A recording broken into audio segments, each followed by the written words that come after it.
नमस्कार मित्रांनो, स्वागत आहे. तर आज आपण पाहणार आहोत की फार्मर आय डी स्टेटस कसे चेक करायचे. व्हिडिओ नक्की शेवटपर्यंत पहा. अशाच नवनवीन माहितीसाठी चॅनलला सबस्क्राईब करा. तर चला व्हिडिओ सुरू करूयात. तर सर्वात पहिल्यांदा आपल्याला या वेबसाईटवर यायचं आहे mhfr.agristek.gov.in. या वेबसाईटवर आल्यानंतर मी या वेबसाईटची लिंक तुम्हाला डिस्क्रिप्शन बॉक्समध्ये देईल. या वेबसाईटवर आल्यानंतर इथे 3 ऑप्शन आहेत: डॅशबोर्ड, चेक एनरोलमेंट स्टेटस आणि log in with CSC.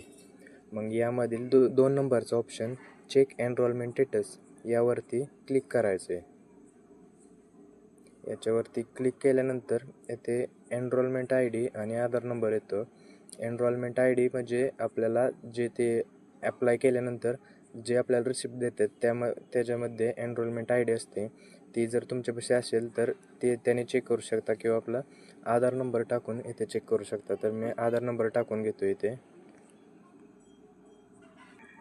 Aadhaar number टाकल्यानंतर इथे चेक या ऑप्शनवर क्लिक करायचं आहे. चेक या ऑप्शनवर क्लिक केल्यानंतर पुढे आपला स्टेटस दिसतो. तर चेक या ऑप्शनवर क्लिक केल्यानंतर इथे आधार नंबर, सेंट्रल ID, हा सेंट्रल ID म्हणजे आपला फार्मर ID या, आणि अप्रूव्ड स्टेटस अप्रूव्ड म्हणून आलेलं आहे. खाली फार्मरचं नेम असतं